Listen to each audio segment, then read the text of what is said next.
Hello guys, welcome back to the channel. और आज की वीडियो में हम देखेंगे सॉफ्टवेयर प्रोजेक्ट मैनेजमेंट, जिसका और हमारी डेटशीट आ गई है एमडी से बीटेक फाइनल ईयर की। तो उनमें सबसे पहला पेपर हमारा सॉफ्टवेयर प्रोजेक्ट मैनेजमेंट का है 13 दिसंबर को। और हमने यूनिट 1 पूरी कवर कर ली थी कल। मैंने सारी वीडियोस अपलोड कर दी हैं उसकी, तो आप यूट्यूब पे जाके चैनल पे मेरे चेकआउट कर सकते हो वीडियोस को। ठीक है, और अब हम करेंगे सेकंड यूनिट। तो सेकंड यूनिट के बाद मैं सोच रही हूँ कि हम पहले ना फोर्थ यूनिट कर लें, क्योंकि फोर्थ यूनिट छोटी है तो वो एक ही वीडियो में सारा चीज़ कवर हो जाएगी। बट इसके लिए मुझे 3 बनानी पड़ेंगी वीडियोस फॉर यूनिट 2, क्योंकि इसका सिलेबस सबसे ज़्यादा और सबसे बड़ी यूनिट है ये। ठीक है, तो प्रोजेक्ट इवैल्यूएशन एंड एस्टिमेशन वाली एक वीडियो आएगी, उसके बाद एक्टिविटी प्लानिंग और रिस्क मैनेजमेंट की, और लास्ट में सिर्फ एक रिस्क मैनेजमेंट की छोटी सी वीडियो आएगी। सो सबसे पहले हम इससे स्टार्ट करेंगे। और इसके लिए जो मैं नोट्स दिखा रही हूँ ये वाले, ये मेरे को कहीं पे किसी भी साइट पे आपको नहीं मिलेंगे। अगर आपको नोट्स चाहिए तो you can just comment on the link. ये मेरी एक मैम की नोट्स हैं, तो ये मेरे पर्सनल नोट्स भी नहीं है वैसे तो अगर आपको नोट्स चाहिए तो I can send you link on the comment box, या फिर पर्सनली मैं भेज दूँगी, तो आप उसके लिए कमेंट कर देना अगर जिसको भी ये नोट्स चाहिए तो सबसे पहले हम देखेंगे कॉस्ट बेनिफिट एनालिसिस, जो कि पहला है हमारे पास टॉपिक। ठीक है, तो इसमें इतने सारे टॉपिक्स हैं जिसमें हम ये वाली चीज़ें कवर नहीं करेंगे, जितने भी मॉडल्स हैं, क्योंकि ये मैंने ऑलरेडी इसके लिए एक सेपरेट वीडियो बना दी है, तो आप वहाँ से चेक कर सकते हो, उस वीडियो को देख सकते हो। तो सबसे पहले है कॉस्ट बेनिफिट एनालिसिस। अब कॉस्ट बेनिफिट एनालिसिस होता क्या है? It is a systematic decision making technique use to evaluate whether a project investment or system is worthwhile. It comprises all cost against all benefits to check if it benefits justify the cost. तो cost benefit analysis में ये होता है कि अगर जितने भी हम कॉस्ट लगा रहे हैं किसी भी प्रोजेक्ट को बनाने में, किसी भी सॉफ्टवेयर प्रोजेक्ट को बनाने में, तो क्या वो वर्थ इट है या नहीं है, और अगर नहीं है तो हम कहाँ पे कॉस्ट को रिड्यूस कर सकते हैं, या और अच्छे से हम एफिशिएंटली हम अपनी चीज़ों को यूज़ कर सकते हैं। अब इसमें ये इम्पॉर्टेंट क्यों है, वाई इट इज़ इम्पॉर्टेंट? तो सबसे पहले जो कॉस्ट ऑर्गेनाइजेशंस होती है हमारी, उनके पास लिमिटेड रिसोर्सेज होते हैं, टाइम, बजट और स्टाफ होता है। अब उसके बाद अगर कॉस्ट बेनिफिट एनालिसिस वो करते हैं तो उससे उनको ये पता चलता है कि जितना भी वो अमाउंट इन्वेस्ट कर रहे हैं किसी भी प्रोजेक्ट के लिए, तो क्या वो वर्थ इट है या नहीं है। प्लस जो रॉन्ग प्रोजेक्ट्स होते हैं उसके लिए क्या होता है कि जो वेस्ट रिसोर्सेज होते हैं उसको हम रिड्यूस कर सकते हैं। ठीक है, और मतलब जहाँ पे जितने रिसोर्सेज रिक्वायर्ड होते हैं हम उसी उसी हिसाब से रिसोर्सेज को लगाएंगे। नेक्स्ट आता है, ये एक क्वांटिटेटिव और क्वालिटेटिव हमें फाउंडेशन भी प्रोवाइड करता है, जिससे हम डिसीजन मेकिंग प्रोसेस अपना और ज़्यादा एफिशिएंटली कर सकते हैं। अब सीबीए हमारे को किस चीज़ को हेल्प करता है आंसर करने में, मतलब किन किन क्वेश्चंस को, कि क्या हमें ये प्रोजेक्ट शुरू करना चाहिए। मतलब अगर मान लो किसी प्रोजेक्ट में हमें बहुत ज़्यादा अमाउंट ऑफ कॉस्ट लग रही है, तो अगर हमारे ओवर बजट हो रही है वो चीज़, तो क्या वो ज़रूरी है? अगर ना हम उस प्रोजेक्ट को करें तो हमारा काम चल सकता है या नहीं चल सकता।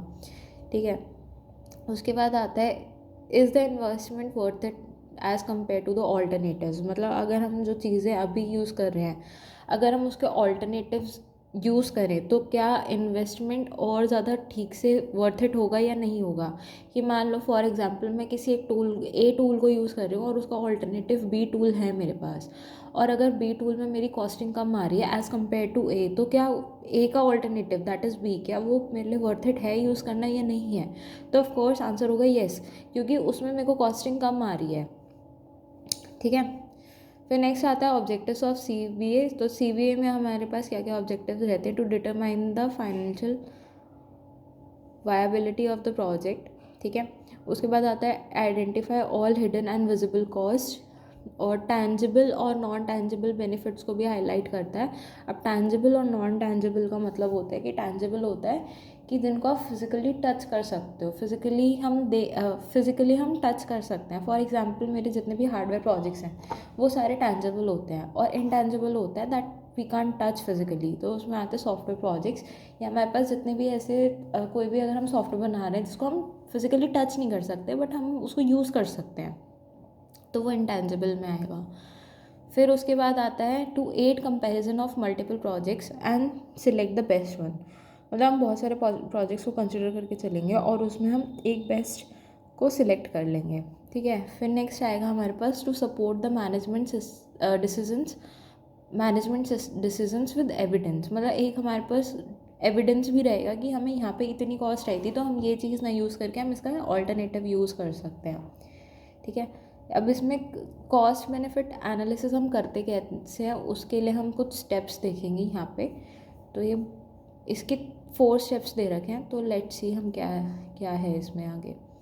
तो सबसे पहले इसमें आता है स्टेप 1 में identify and estimate the cost and benefits of carrying out the project. मतलब हम एक कॉस्ट लेके चलते हैं कि हमें एक अप्रॉक्सीमेट कॉस्ट हर चीज़ की लेके चल रही है कि अगर हम डेवलपमेंट करेंगे तो मेरे को उसके हार्डवेयर और सॉफ्टवेयर में अप्रॉक्सीमेट मेरे को कितनी कॉस्ट चाहिएगी, ठीक है। डेवलपमेंट कॉस्ट में सबसे पहले आएगा कि आपको सिस्टम एनालिसिस डिज़ाइनिंग के लिए कोडिंग के लिए आपको कितनी कॉस्ट लगेगी। मतलब आप फॉर एग्जांपल कोडिंग हम करवा रहे हैं तो हम खुद तो नहीं करेंगे, अगर हम मैनेज कर रहे हैं ऑफ कोर्स हम किसी ना किसी को हायर करेंगे प्रोग्रामर वगैरह को, तो उसको हमें क्या सैलरी देनी पड़ेगी, तो वो सारी चीज़ आती है। प्लस हमें डेवलपमेंट टूल्स या सॉफ्टवेयर लाइसेंसेस कितनी उनकी क्या कॉस्ट पड़ेगी, क्योंकि हर चीज़ फ्री नहीं होती। अगर हम APIs का भी यूज़ कर रहे हैं then we have to purchase it and उसके लिए हमें कुछ अमाउंट पे करना पड़ता है, ठीक है। Travel and meetings for decision project discussions. मतलब एक हमें कहीं ना कहीं पे सेटअप हायर वो करना पड़ेगा, कहीं पे रेंट आउट करना पड़ेगा to conduct all the project meetings. उसके बाद नेक्स्ट आता है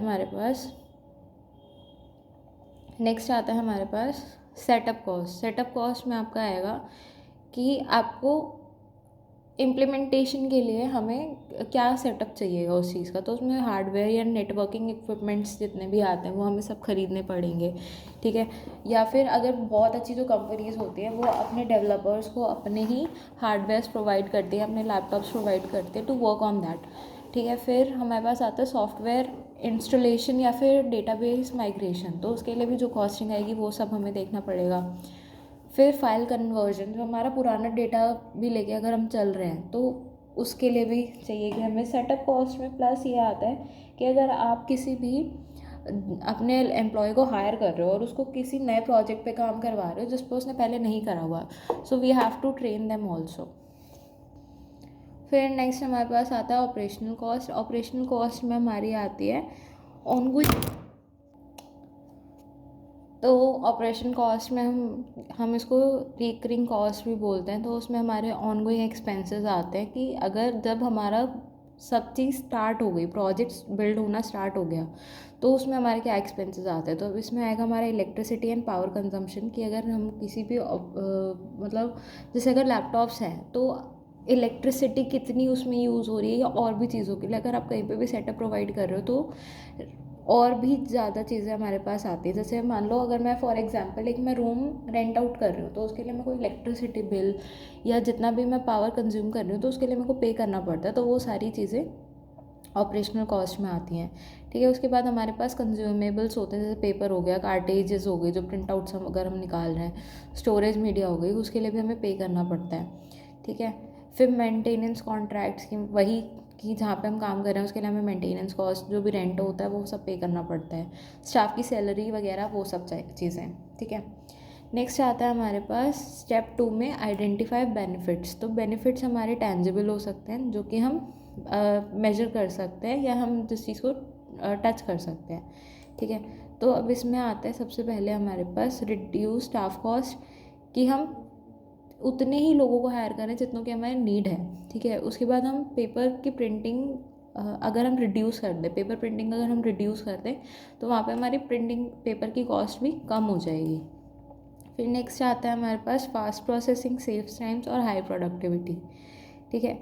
नेक्स्ट है हमारे पास सेकंड इसका एसेसिबल इनडायरेक्ट बेनिफिट्स, तो इसमें क्या होएगा कि हम इसमें डायरेक्टली मेजर नहीं करेंगे चीज़ों को, बट हम एस्टिमेट करेंगे।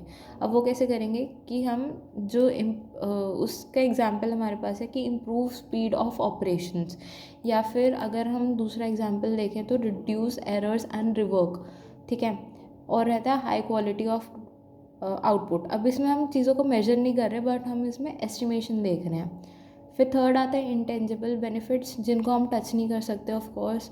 तो इसमें ये रहेगा कि अगर हम चीज़ों की जॉब सेटिस्फेक्शन अगर हम देख रहे हैं या एम्प्लॉय की मोरल्स की बात कर रहे हैं, तो वो चीज़ इंटेंजिबल है, वो एक काइंड ऑफ फीलिंग है, ठीक है। बेटर रेपुटेशन ऑफ ऑर्गेनाइजेशन की अगर कॉस्ट एस्टिमेशन होएगी तो ऑफ कोर्स हम जब सारी कॉस्ट को हम ठीक से यूज़ कर पाएंगे तो हमारी जो ऑर्गेनाइजेशन है उसकी भी रेपुटेशन अच्छी होगी। कस्टमर सेटिस्फेक्शन एंड ट्रस्ट भी अच्छा बिल्ड होगा। स्ट्रेस रिडक्शन फॉर स्टाफ, ठीक है।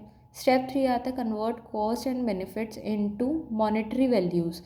अब हम जितनी भी हमारी कॉस्ट और बेनिफिट्स हैं उनको हम मॉनेटरी वैल्यूज़ में कन्वर्ट कर देंगे। तो उसके लिए आएगा हमारे पास assign numerical values to both. अब इसमें हम देख के चल रहे हैं, फॉर एग्जांपल हमारे पास एक एग्जांपल दे रखा है, a system saves 200 staff hours per month, ठीक है। एक सिस्टम है जो कि 200 स्टाफ्स के आवर्स को पर मंथ सेव कर रहा है। अब उसमें आर्ली हम वेजेस दे रहे हैं 500, मतलब एवरेज आर्ली वेजेस है।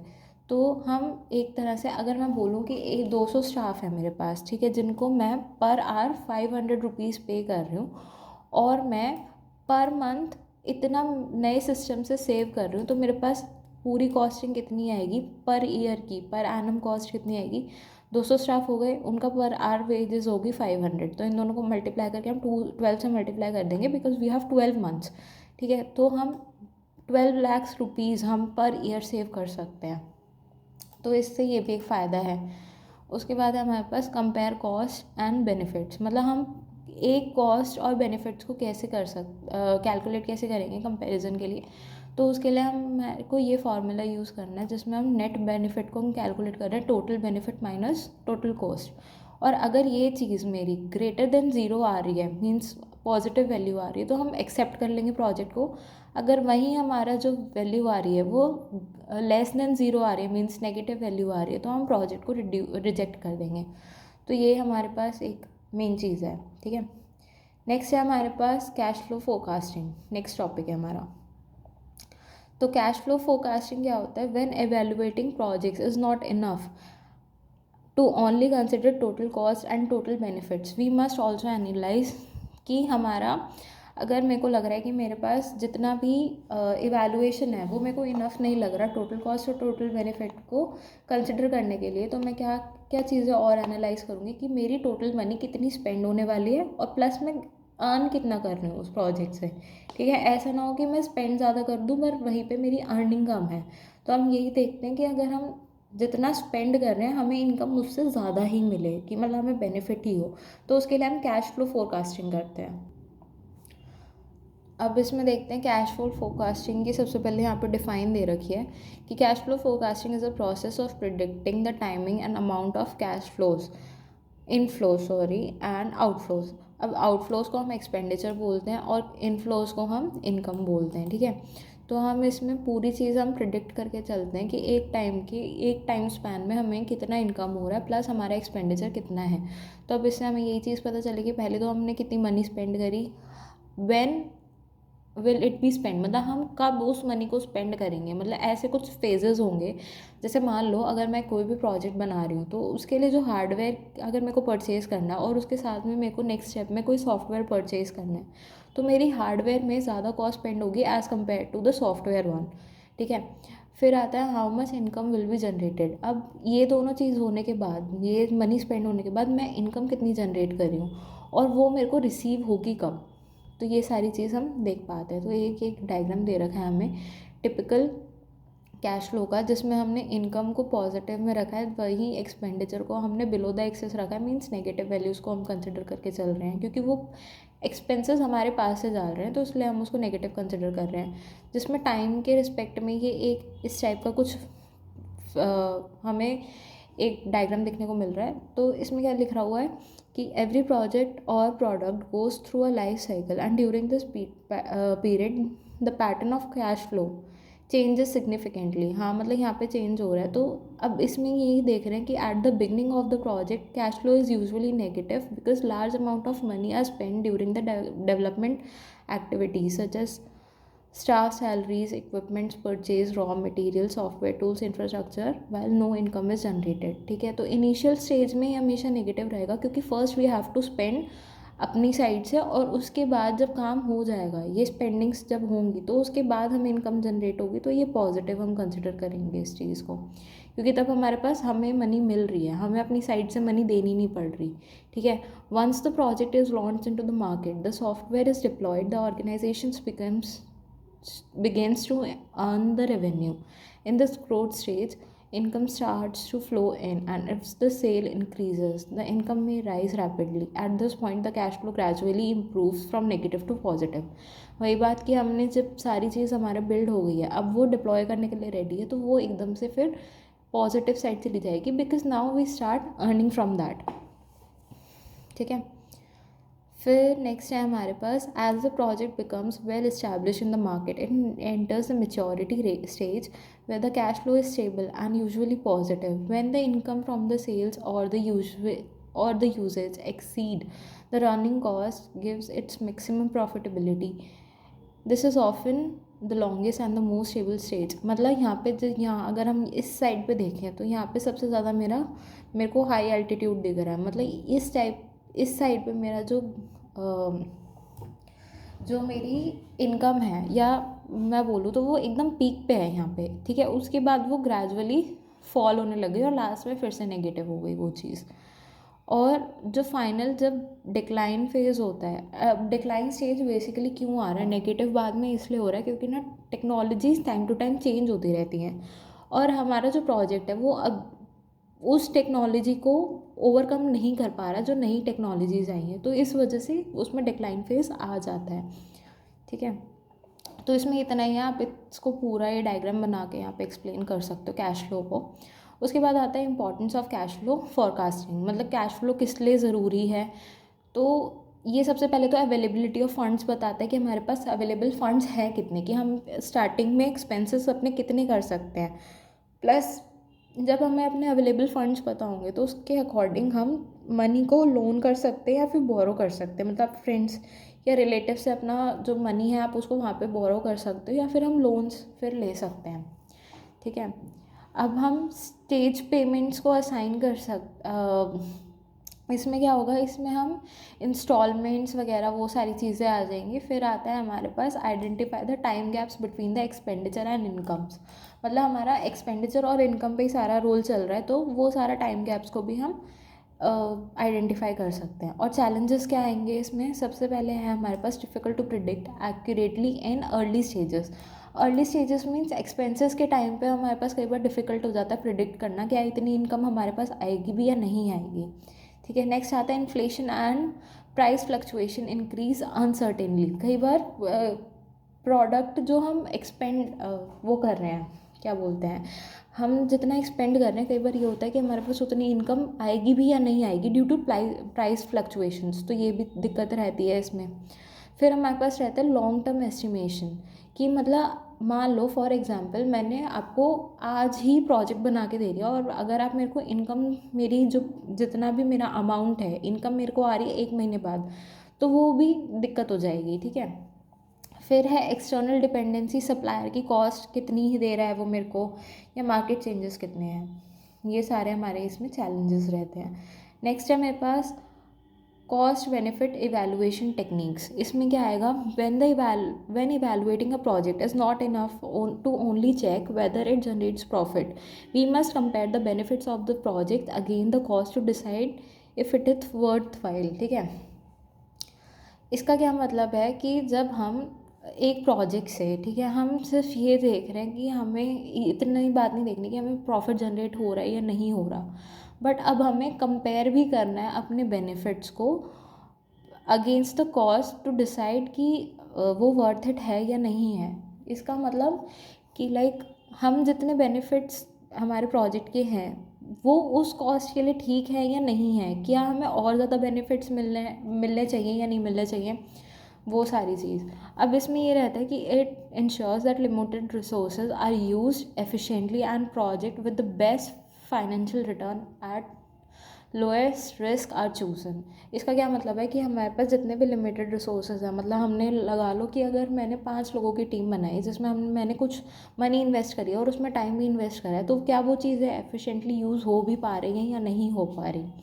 ठीक है, फिर हम एक नेट प्रॉफिट मेथड कैलकुलेट करते हैं जिसमें हम क्या करेंगे, नेट प्रॉफिट हम कैलकुलेट करेंगे total revenue minus total cost, मतलब इनकम माइनस एक्सपेंडिचर से हम रेवेन्यू को कैलकुलेट करेंगे। अगर वही चीज़ कि अगर इनकम मेरी कम आ रही है as compare to the expenditure, तो मेरे लिए प्रॉफिट नहीं है। वहीं अगर ये वैल्यू पॉजिटिव ज़्यादा रहती है कि ये इनकम मेरी ज़्यादा है एक्सपेंडिचर से, तो ऑफकोर्स मेरे को प्रॉफिट हो रहा है। ठीक है, फिर हमारे पास आता है पे बैक मैथड। अब पे बैक मैथड क्या होता है? पे back method evaluates how quickly a project can recover from its initial investment. It defined as the length of the time required to cumulative cash inflows to equal the initial project cost. फिर है projects with shorter pay back are generally consider better, जिसमें ऐसे कुछ projects जिनमें कि हमारे को क्या करना है, सबसे पहले हमें प्रोजेक्ट की लेंथ देखनी है, मेरे को एक्चुअल में टाइम कितना रिक्वायर्ड है किसी भी प्रोजेक्ट को करने के लिए। ठीक है, तो उसमें मैं क्या देखूँगी, उसमें मेरे को देखना है कि जिनका शॉर्टर पे बैक है, जिनका पे बैक कम है, तो उनको हम बेटर कंसिडर करते हैं क्योंकि उसमें जो इन्वेस्टमेंट होती है वो हमें जल्दी मिल जाएगी, प्लस फाइनेंशियल रिस्क बहुत ज़्यादा रिड्यूस होते हैं, और जो कैपिटल है वो फ्यूचर के लिए हमारे पास सेव रहेगी, मतलब फ्री अप रहेगी वो। ओके, फिर हमारे पास नेक्स्ट है however the method has two main weakness. It ignores any profit generated after payback period, and it does not take into account the time value of money. इसकी ये दो weaknesses यहाँ पे हमें दे रखी हैं, और ये लाइन तो रिपीटेड है। इसका एक एग्जांपल हम देख लेते हैं। एक प्रोजेक्ट है जो हमारा रिकवर करता है इन्वेस्टमेंट को in 2 years but generate the very little profit afterwards, might be chosen over a project that takes longer but ultimately provides much greater returns. Thus while payback method is simple and widely used and it should not be only basis for the investment decisions. तो अब एक हम project consider कर रहे हैं जिसमें हमें investment recover हो रही है इन 2 years की, और उसमें बहुत ज़्यादा कम प्रॉफिट हमें जनरेट हो रहा है। ठीक है, और उसके रिस्पेक्ट में ही हमारे पास एक और प्रोजेक्ट है जो कि ज़्यादा टाइम ले रहा है बट अल्टीमेटली ज़्यादा हमें टाइम में प्रॉफिट ज़्यादा हमें रिटर्न हो रहा है, तो ऑफ कोर्स हम ये वाला ही प्रोजेक्ट चूज़ करेंगे। नेक्स्ट आता है हमारे पास ROI, रिटर्न ऑन इन्वेस्टमेंट, और अकाउंटिंग रेट ऑफ रिटर्न। इसमें ना ये फॉर्मूलेज बहुत ज़्यादा, तो आपको फॉर्मूले ज़्यादा पढ़ने की ज़रूरत है इसमें कि लाइक इसको अच्छे से कर लेना।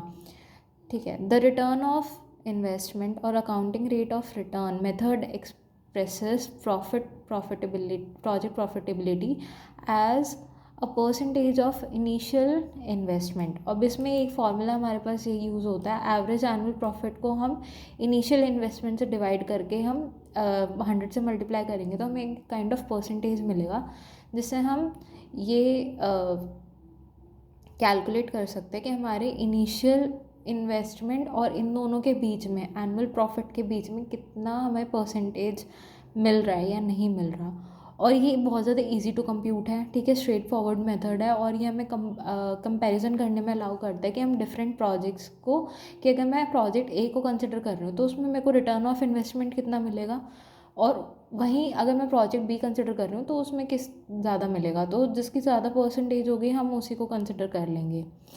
ये रहा, यहाँ पे एक प्रोजेक्ट है जिसमें मेरे को 15% रिटर्न मिल रहा है, वहीं पे एक प्रोजेक्ट में मेरे को 20% मिल रहा है, तो ऑफकोर्स मैं ये वाले को ही करूँगी क्योंकि इसमें ज़्यादा मेरे को रिटर्न मिल रहा है, राइट। अब इसमें ROI की कुछ लिमिटेशंस भी होती हैं, वो इग्नोर करता है timing of inflows and does not consider the time value of money. More over it focuses on accounting profits rather than actual cash flows. तो ये कुछ लिमिटेशंस रहती हैं ROI की। नेक्स्ट है हमारे पास net present value. Net present value method जो होता है वो हम ज़्यादा एक्यूरेट और रिलायबल कंसिडर करते हैं अमंग जितने भी हमारे कॉस्ट बेनिफिट इवैल्यूएशन टेक्निक्स हमने देखी, क्योंकि ये टाइम वैल्यू ऑफ मनी को भी कंसिडर करके चलता है और उसके साथ कॉर्पोरेटिव रहता है काफ़ी ज़्यादा, ठीक है।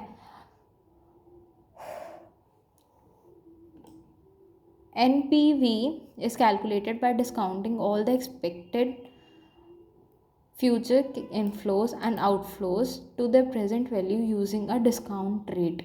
तो यहाँ पे इसका भी एक फॉर्मूला हमें दे रखा है जिससे हम इसको कंसिडर कर सकते हैं। अब इसका सिर्फ एक ही ड्रॉबैक है कि ये बहुत ज़्यादा कॉम्प्लेक्स रहता है और रिक्वायरमेंट इसकी ये रहती है कि accurate estimation of cash flows and discount rates हमारे पास एक रहे कि बिल्कुल एक्यूरेट चाहिए, तभी हमें बेटर डिसीजंस दे पाएगा। नेक्स्ट आता है हमारे पास internal rate of return.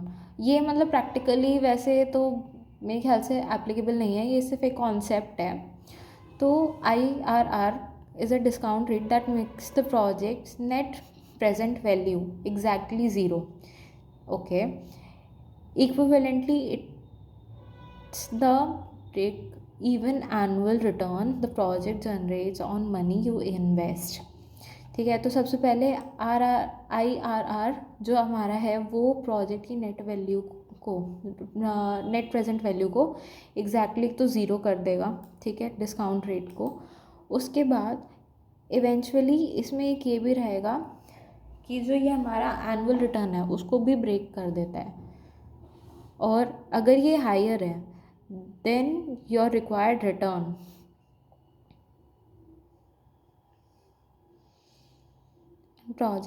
the project is financially attractive। Okay, अगर हमारा जो IRR है इसकी अगर वैल्यू मेरे पास हायर आ जाती है तो जो मेरा रिक्वायर्ड रिटर्न है वो बहुत ज़्यादा अट्रैक्टिव है, और अगर लोअर आती है तो वो नहीं है। तो इसका ये भी एक फॉर्मूला है यहाँ पे। तो यहाँ पे कैलकुलेशन के लिए भी चीज़ें दे रखी हैं, और यहाँ पे छोटा सा एक फार्मूला और लिखा है, मैं इसको जूम आउट करके दिखाऊँ तो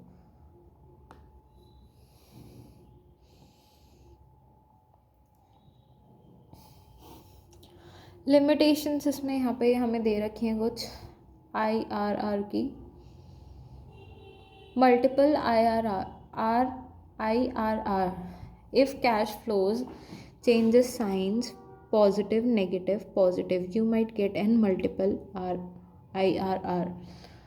no scale of profit assumes reinvestment in IRR unrealistic because future cash inflows may not be reinvested at such high rates. ये अनरियलिस्टिक अप्रोच रहती है क्योंकि इसमें ना मतलब हम इसको री इन्वेस्ट इतना ज़्यादा हाई रेट्स पे हम नहीं कर सकते। तो ये सारी चीज़ें रहती हैं। एक्चुअली ये चीज़ ना मैं भी पहली बार पढ़ रहा हूँ तो इसलिए मेरे को भी समझ नहीं आ रहा है ये। ओके, ठीक है, तो नेक्स्ट टॉपिक पे चलते हैं। नेक्स्ट है हमारे पास चॉइस ऑफ प्रोसेस मॉडल। अब प्रोसेस मॉडल की हम चॉइस देखते हैं हम कैसे करते हैं। The number of inter related activities to create a final product can be organize in different ways and we can call this as process models. मतलब जितनी भी हमारी इंटर रिलेटेड एक्टिविटीज़ होती हैं उनको हमें एक फाइनल प्रोडक्ट को ऑर्गेनाइज करने के लिए हम डिफरेंट वेज का यूज़ करते हैं जिसको हम प्रोसेस मॉडल बोलते हैं। अब प्रोसेस मॉडल क्या होता है आपका, एक सॉफ्टवेयर प्रोसेस मॉडल एक सिंप्लीफाइड प्रेजेंटेशन होती है और सॉफ्टवेयर प्रोसेस मतलब आप किसी भी सॉफ्टवेयर में जो जो प्रोसेसेस यूज़ करने वाले हो उसका एक सिंप्लीफाइड रिप्रेजेंटेशन रहेगा कि आप कैसे चीज़ों को कंडक्ट करने वाले हो। Each model represents a process from a specific perspective. ठीक है, हर मॉडल का एक स्पेसिफिक पर्सपेक्टिव रहता है जिसमें हम अपने जितने भी प्रोसेस होते हैं उन सबको हम रिप्रेजेंट करते हैं। These generic models are abstractions of the process that can be used to explain different approaches to software development. Next आता है हमारे पास any software process must include these 4 activities. इसमें ये 4 एक्टिविटीज़ हमारे पास रहेंगी, जिसमें सबसे पहले आएगा सॉफ्टवेयर स्पेसिफिकेशन। मीन्स इसमें हम रिक्वायरमेंट्स अपनी सारी बताएंगे कि हमारी रिक्वायरमेंट्स क्या है किसी भी प्रोजेक्ट की, ठीक है। उसके बाद नेक्स्ट आता है सॉफ्टवेयर डिज़ाइन एंड इम्प्लीमेंटेशन, कि आप किसी भी प्रोजेक्ट को, सॉफ्टवेयर को जिसकी स्पेसिफिक रिक्वायरमेंट्स आपने ले ली हैं, उसको आप डिज़ाइन कैसे करने वाले हो, plus how are we going to represent that, implement that. फिर आता है सॉफ्टवेयर का वेरिफिकेशन एंड वैलिडेशन। तो हम सॉफ्टवेयर को हम अपने कस्टमर की नीड्स के अकॉर्डिंग हम वेरीफाई और वैलिडेट करते हैं कि जो भी हमने सॉफ्टवेयर बनाया है क्या वो हमारे यूज़र की रिक्वायरमेंट को फुलफ़िल कर पा रहा है या नहीं कर पा रहा है। नेक्स्ट आता है मेरे पास सॉफ्टवेयर इवोल्यूशन और सॉफ्टवेयर मेंटेनेंस। तो इसमें हम जब जैसे जैसे टाइम के साथ टेक्नोलॉजीज चेंज होती रहती हैं, तो हम सॉफ्टवेयर को मॉडिफाई करते रहते हैं, जिससे हमारे जितना भी हमारा जो भी कस्टमर था उसकी सारी रिक्वायरमेंट्स फुलफ़िल हो पाएँ, या और मार्केट रिक्वायरमेंट्स के चेंजेस होने के अकॉर्डिंग वो हर चीज़ को फुलफ़िल कर पाए। तो स्ट्रक्चर्ड मेथड्स हमारे पास सबसे पहले रहते हैं। डेटा फ्लो डायग्राम्स हम बना सकते हैं, जिसके अकॉर्डिंग हम बता सकते हैं कि हमारा प्रोजेक्ट किस टाइप से रहने वाला है, ठीक है। उसके बाद है ER diagrams, entity relationship diagrams हम बना सकते हैं, या मॉडल्स अगर मैं बोलूँ उसको तो वो बना सकते हैं। स्टेट ट्रांजिशन डायग्राम्स हम बना सकते हैं। अब इसके कुछ फीचर्स रहते हैं। एम्फेसाइज करेक्टनेस एंड डॉक्यूमेंटेशन, तो ये करेक्टनेस और डॉक्यूमेंटेशन को एम्फेसाइज करेगा। आपका रिजिड रहेगा बट रिड्यूसेस एम्बिग्यूटी। इसका क्या मतलब है कि मतलब थोड़ा कॉम्प्लेक्स रहेगा बट एम्बिग्यूटी मीन्स कन्फ्यूजन्स को रिड्यूस करेगी वो चीज़। वहीं पे अगर मैं एडवांटेजेस देखूँ इसकी, तो ये रहेंगी clear communication between developers and stakeholders, ठीक है। उसके बाद reduce development errors, easier to maintain the systems. तो ये सारी इसकी एडवांटेजेस रहेंगी, बट इसके कुछ डिसएडवांटेजेस ये है कि ये टाइम कंज्यूमिंग होता है और डॉक्यूमेंटेशन की वजह से कॉस्टली भी हो जाता है, क्योंकि आपको हर चीज़ की प्रॉपर डॉक्यूमेंटेशन करनी पड़ती है, तो वो कई बार कॉस्टली हो जाता है हमारे लिए। सो इस वीडियो में इतना ही। आई गेस हमने ऑलमोस्ट इसके सारे चीज़ें कवर कर ली हैं, ठीक है। इसमें सिर्फ हमारे मॉडल्स रह गए हैं, वो मैंने अलग से वीडियो बना रखी है, और बाकी मैंने शॉर्ट्स भी डाल रखे हैं, तो आप उसको चेकआउट कर सकते हो। And thanks for watching the video. तो लाइक शेयर और सब्सक्राइब कर देना मेरा चैनल, और अपने फ्रेंड्स के साथ इसको शेयर कर देना। और बाकी के लिए इतना ही। और इसकी 2 वीडियोस और आएंगी अभी चैनल इसी यूनिट की, तो उसके लिए उसको ध्यान से देखना और लाइक शेयर सब्सक्राइब कर देना उसको भी। And thanks for watching.